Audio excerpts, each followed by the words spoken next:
മുത്തനബി തങ്ങൾ പറയാണ്, ദുനിയാവിൽ അല്ലാഹുവിനെ മറന്ന മനുഷ്യൻ ഖാലിഖായ റബ്ബിനോട് പറയുമത്രേ, ലാ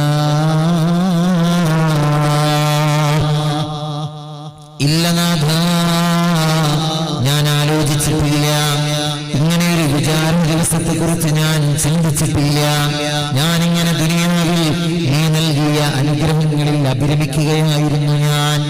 നീ നൽകിയ സുഖസൗകര്യങ്ങളെല്ലാം ആസ്വദിക്കുകയായിരുന്നു ഞാൻ, ആർമാദിക്കുകയായിരുന്നു ഞാൻ. അതിനിടയിൽ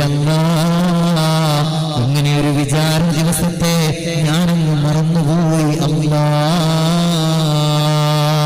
പ്രിയപ്പെട്ടവരെ, അന്ന് സുബ്ഹാനഹു വ തആല ഖാലിഖായ റബ്ബ് അവനെ നരകാഗ്നിയിലേക്ക് വലിച്ചെറിയുമെന്നാണ്. അവനോട് അല്ലാഹു റബ്ബുൽ ഇസ്സത്ത് പറയുമത്രേ, അൽയൗമ അൻസാക കമാ നസീതനി, ദുനിയാവിൽ നീ എന്നെ മറന്നതുപോലെ അൽയൗമ അൻസാക, ഇന്ന് നിന്നെ ഞാനും മറക്കുകയാണടാ എന്ന് അല്ലാഹു സുബ്ഹാനഹു വ തആല അവനോട് പറയുകയും അവനെ നരകാഗ്നിയിലേക്ക് വലിച്ചെറിയുകയും ചെയ്യുമെന്ന് കളവ് പറയാത്ത നാവിന്റെ ഉടമ പരിശുദ്ധ നബി മുഹമ്മദ് മുസ്തഫ സല്ലല്ലാഹു അലൈഹി വസല്ലമ തങ്ങൾ പഠിപ്പിക്കുകയാണ്. അല്ലാഹു നമുക്ക് നല്ല ബോധം നൽകട്ടെ, അല്ലാഹു നമുക്ക് നല്ല ബോധം നൽകട്ടെ. സദാ റബ്ബിന്റെ സ്മരണയിലായി കഴിഞ്ഞുകൂടാൻ അല്ലാഹുവേ നീ ഞങ്ങൾക്ക് ഭാഗ്യം നൽകണേ നിങ്ങളെ അതുകൊണ്ട് പറയുന്ന എന്നോട് ആദ്യമായും കേൾക്കുന്ന ബഹുമാന്യ സഹോദരങ്ങളോട് രണ്ടാമതായും ഞാൻ ഓർമ്മപ്പെടുത്തുകയാണ്, പ്രിയപ്പെട്ടവരെ, എല്ലാ അനുഗ്രഹങ്ങളുടെയും ദാതാവ് അല്ലാഹുവാണ്. എല്ലാം അല്ലാഹു തന്ന അനുഗ്രഹങ്ങളാണ്. ആ അനുഗ്രഹങ്ങൾ നമുക്ക് ആസ്വദിക്കാനുള്ളത് തന്നെയാണ്. അത് അല്ല എന്നല്ല ഞാൻ പറയുന്നത്, അത് ആസ്വദിക്കാനുള്ളതാണ്. അനുഗ്രഹങ്ങളെല്ലാം നമുക്ക് അനുഭവിക്കാനുള്ളതാണ്. അതുകൊണ്ടല്ലേ റസൂലുള്ളാഹി തങ്ങൾ പറഞ്ഞത്, അല്ലാഹുവിന് വളരെ ഇഷ്ടമാണ്, ഇന്നല്ലാഹ യുഹിബ്ബു അൻ യറാ അസറ നിഅമതിഹി അലാ അബ്ദിഹി. അല്ലാഹുവിന് വളരെ ഇഷ്ടമാണ് അവന്റെ അനുഗ്രഹങ്ങളുടെ അടയാളം അവന്റെ അടിമയിൽ കാണുന്നത് അല്ലാഹുവിന് ഇഷ്ടമാണ്. അപ്പൊ നല്ല വസ്ത്രം ധരിക്കുന്നത്, നല്ല ചെരുപ്പ് ധരിക്കുന്നത്, ആവശ്യാനുസരണമുള്ള നല്ലൊരു വീടുണ്ടാകുന്നത്, ഹലാലായ വരുമാന മാർഗമുണ്ടെങ്കിൽ നല്ല ഒരു വാഹനം ഉണ്ടാകുന്നത്, അതൊന്നും വിരോധമല്ല എന്ന് മാത്രമല്ല പ്രിയപ്പെട്ടവരെ, അതൊക്കെ ദുന്യവിയായ സൗഭാഗ്യങ്ങളാണ്. അത് അല്ലാഹുവിന്റെ നിഅമത്താണ്. അതനുഭവിക്കുന്നതിൽ യാതൊരു കുഴപ്പവുമില്ല. അതുകൊണ്ടല്ലേ മുത്തനബി തങ്ങൾ പറഞ്ഞത്, ഒരു മനുഷ്യന്റെ ഭൗതികമായ സൗഭാഗ്യങ്ങളിൽപ്പെട്ടതാണ് അൽ മസ്കനുൽ വാസിഅ, വിശാലമായ ഒരു ഭവനം, നല്ല വിശാലതയുള്ള ഒരു വീട്. ഇടുങ്ങിയ ഭവനമല്ല, വിശാലതയുള്ള ഭവനം, നല്ല സൗകര്യമുള്ള ഒരു വീട്. 10 മക്കളുള്ള ബാപ്പയാണെങ്കിൽ നല്ല വിശാലതയുള്ള 10 ബെഡ്റൂമുള്ള നല്ല വീട് തന്നെ വേണം. ആകെ 2 മക്കളേ ഉള്ളൂ, ഒരാൾ അമേരിക്കയിലാണ്, മറ്റൊരാൾ ഇംഗ്ലണ്ടിലാണ്. അവിടെ 10 വിശാലമായ ബെഡ്റൂമുള്ള വീട് ആവശ്യമില്ല, അത് അനാവശ്യമാണ്. ആവശ്യാനുസരണം നല്ലൊരു വീട് കയറ്റാവുന്നതാണ്, കുഴപ്പമില്ല. അൽ മസ്കനുൽ വാസിഅ, വിശാലമായ ഭവനം. വൽ മർകബുൽ ഹനീ, നല്ല ഒരു വാഹനം.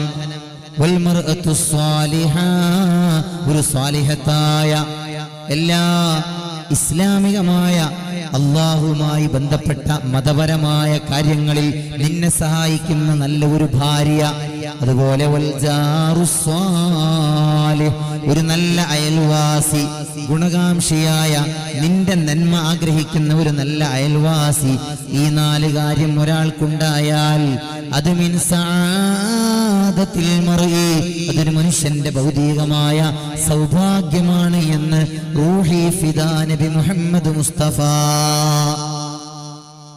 സല്ലല്ലാഹു അലൈഹി വസല്ലം. പ്രിയപ്പെട്ടവരെ, അനുഗ്രഹങ്ങൾ ആസ്വദിക്കുന്നതിനോ അനുഭവിക്കുന്നതിനോ ഒരിക്കലും ഇസ്ലാം എതിരല്ല. അതൊരു തെറ്റായ കാര്യമല്ല. പക്ഷെ എന്ത് വേണം? ആ അനുഗ്രഹങ്ങൾ അനുഭവിക്കുമ്പോഴും ഈ നൽകപ്പെട്ട അനുഗ്രഹങ്ങളുടെ ദാതാവ് അല്ലാഹുവാണ്. ആ റബ്ബിന് നന്ദിയുള്ളവനാവണം ഞാൻ. ആ റബ്ബിനോട് ശുക്ർ ചെയ്യാൻ എനിക്ക് കഴിയണം. ഇമ്മാ ശാകിറാ, വിശുദ്ധ ഖുർആനിൽ അല്ലാഹു പറഞ്ഞില്ലേ, നന്ദി ബോധമുള്ളവനാവുക എന്നത് വളരെ പ്രധാനമാണ്. നന്ദി ഉണ്ടാവണം.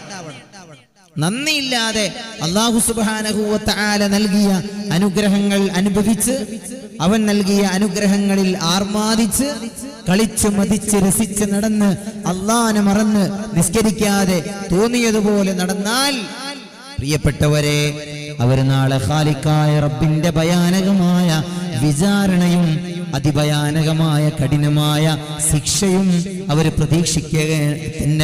പ്രതീക്ഷിക്കേണ്ടതാണ്. വിശുദ്ധ ഖുർആൻ അല്ലാഹു സുബ്ഹാനഹു വ തആല പറഞ്ഞില്ലേ, സുമ്മ ലതുസ്അലുന്ന യൗമഇദിൻ അനിൻ നഈം. അനുഗ്രഹങ്ങളെ കുറിച്ച് ചോദ്യം ചെയ്യപ്പെടുക തന്നെ ചെയ്യുമെന്ന് വിശുദ്ധ ഖുർആൻ. അപ്പൊ പ്രിയപ്പെട്ട സഹോദരങ്ങളെ, അനുഗ്രഹങ്ങൾ അനുഭവിക്കാം, പക്ഷെ നന്ദി ഉള്ളവനാവണം. അല്ലാഹുവിന് നന്ദി വേണം. എന്റെ വാഴ കേൾക്കുന്ന ചെറുപ്പക്കാരാ, യുവാക്കളെ, പ്രത്യേകമായി യുവാക്കളോടും മറ്റുള്ളവരോടും പൊതുവിലും ഞാൻ ഓർമ്മപ്പെടുത്തുകയാണ്, ഈ ആരോഗ്യം തന്നവൻ അല്ലാഹുവാണ്. മുടി തന്നവൻ അല്ലാഹുവാണ്. ആ മുടി എങ്ങനെ വളർത്തണമെന്ന് മുത്തനബി തങ്ങൾ നമ്മളെ ഉപദേശിച്ചിട്ടുണ്ട്. ചെറുപ്പക്കാരാ, നിനക്കത് സ്വീകരിക്കാൻ പറ്റുന്നുണ്ടോ? മുടി തന്നത് അല്ലാഹുവാണ്. ആ മുടി തന്ന അല്ലാഹു പഠിപ്പിച്ചിട്ടുണ്ട്. ആ അല്ലാഹുവിന്റെ പരിശുദ്ധ പ്രവാചകർ പറഞ്ഞു തന്നിട്ടുണ്ട് എങ്ങനെയാണ് മുടി വളർത്തേണ്ടത് എന്ന്. സൗന്ദര്യം തന്നത് അല്ലാഹുവാണ്. പൊന്നു പെങ്ങളെ, നിനക്ക് നല്ല തൊലിവെളുപ്പ് നൽകിയത് അല്ലാഹുവാണ്. പൊന്നു പെങ്ങളെ, നിനക്കും നല്ല മുടി നൽകിയത് അല്ലാഹുവാണ്. അതുപോലെ നല്ല സൗന്ദര്യം, ആകർഷണീയത അത് നൽകിയതും അല്ലാഹുവാണ്.